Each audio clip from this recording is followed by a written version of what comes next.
Okay guys, so now we're going to be looking at the molecular and morphological structure of fibres. Okay, so how molecular and morphological structure contribute to the properties of fibres. Okay, so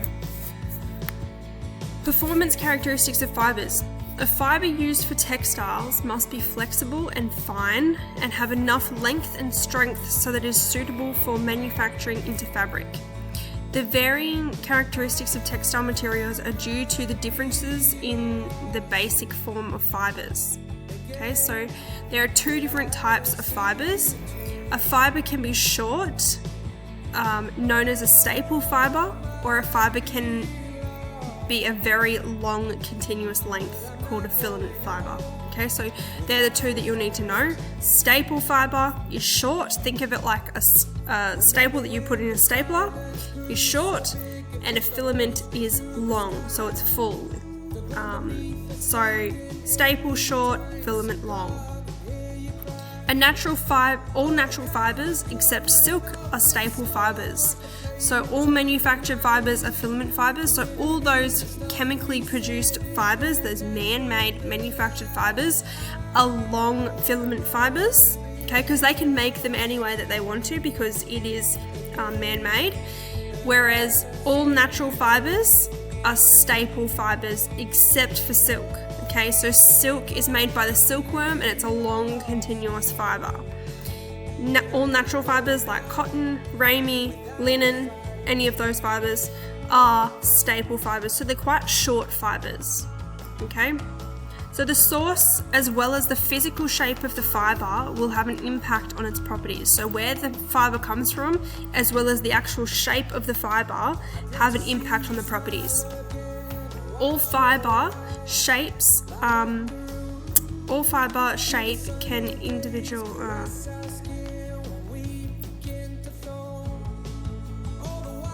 all fibres have an individual internal structure and their own natural formed cross-section. Okay, so they have an internal structure that gives them the properties that contribute to the fibre. Okay, and their own naturally formed cross-section. Okay, so when you chop the length of the fibre in half and you look at it, you'll see the cross-section. It's similar to like when you slice a cake and you see the cross-section of the cake.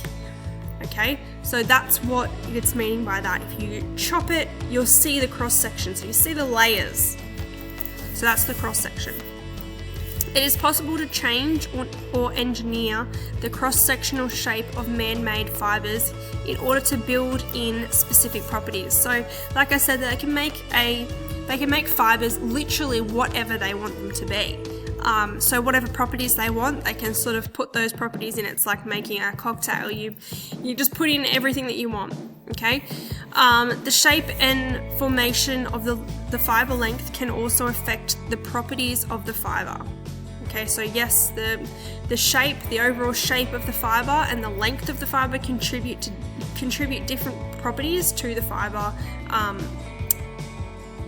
length, and also the formation. So how they stick together, and also you can blend fibres. So you can put cotton and polyester together and you get completely different properties. Okay, because you'll be joining those two properties together. Alright, so we are going to look at the morphological structure. So we'll get into what morphology is.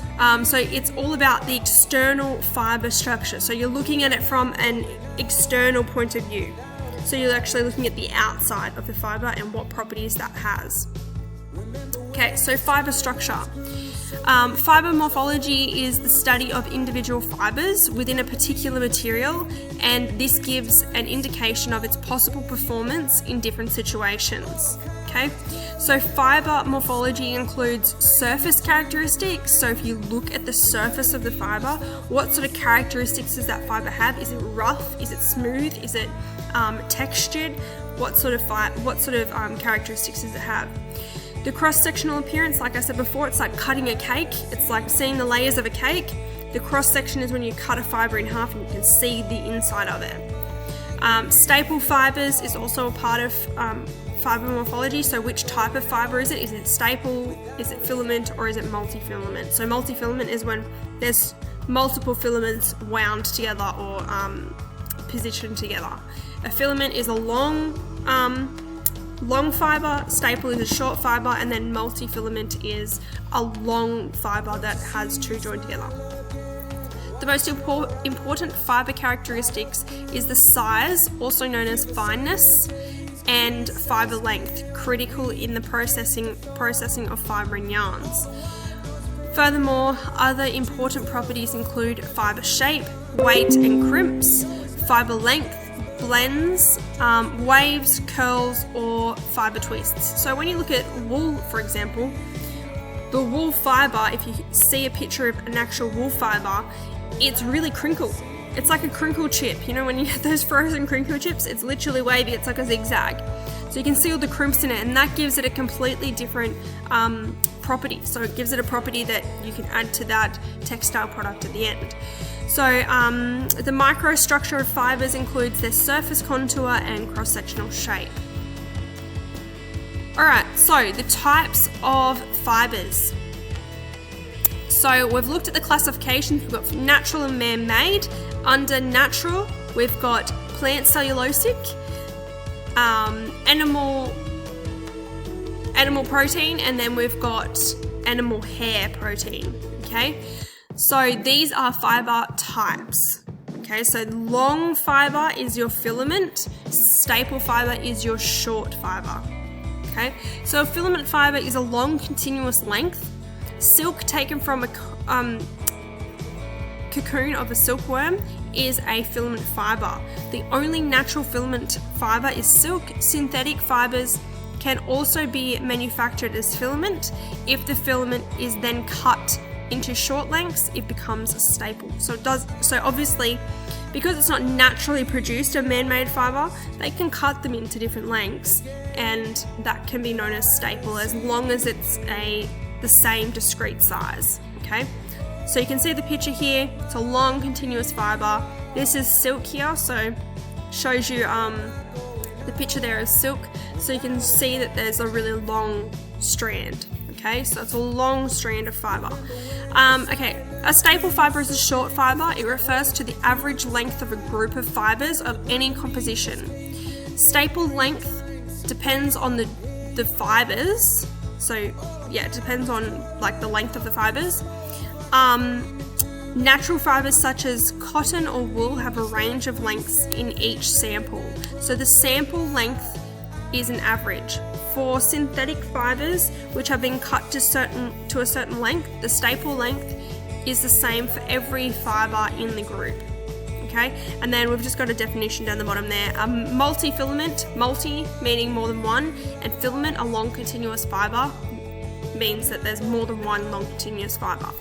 Monofilament, mono means one or single, and filament, a long continuous fiber. So one or just one long continuous fiber is what a monofilament is. Okay, we're going to move on to molecular. So molecular is small. Okay, so it's looking at the internal fiber structure. So we're looking internally now at a molecular level. So this diagram shows a fiber at the basic form. Okay, so a monomer is the basic unit of a fiber. So that's an example of a monomer. So it's like an atom. Okay. Polymerization is the process of joining monomers to form a chain or polymer. Okay, so this is when it's known as a polymer, when there's multiple monomers joined together. Okay, so it's a chain of monomers. All fibers contain crystalline and amorphous regions, which are related to the arrangement of polymers. The amount of crystalline and amorphous regions varies between fibers and determines some of the fiber properties, including durability, comfort, appearance, and care. So we're going to get into crystalline and amorphous regions. Okay, so we're looking at it at a molecular level, at a very small microscopic level. Okay, so you've got your monomer, then you've got your chain of polymers. Now, fibre structure. We've got amorphous and crystalline. So amorphous regions occur when the polymers are in a random arrangement. Okay? And there are large distances between them, resulting in few binding forces and a weak fibre. So amorphous means a weak fibre. Okay, so these amorphous regions, when there's space in between them, doesn't allow for much binding together. Okay, so it's a weaker fibre. Fibres with a high percentage of amorphous regions include wool and rayon.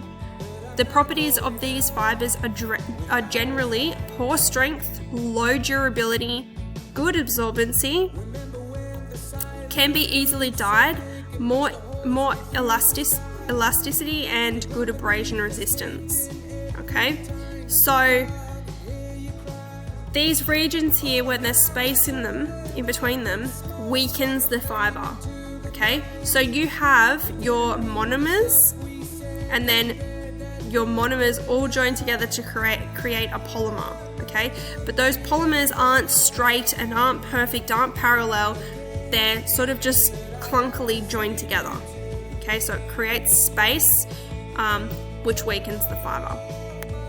Next, you've got crystalline structure. Okay, think of a crystal as being quite strong. So crystalline is strong fibre.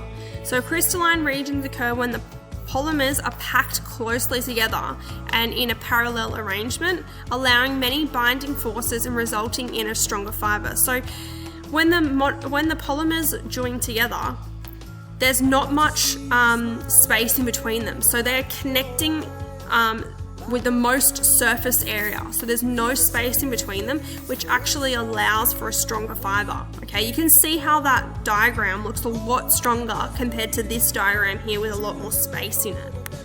Okay, so a fibre with a high percentage of crystalline regions is nylon.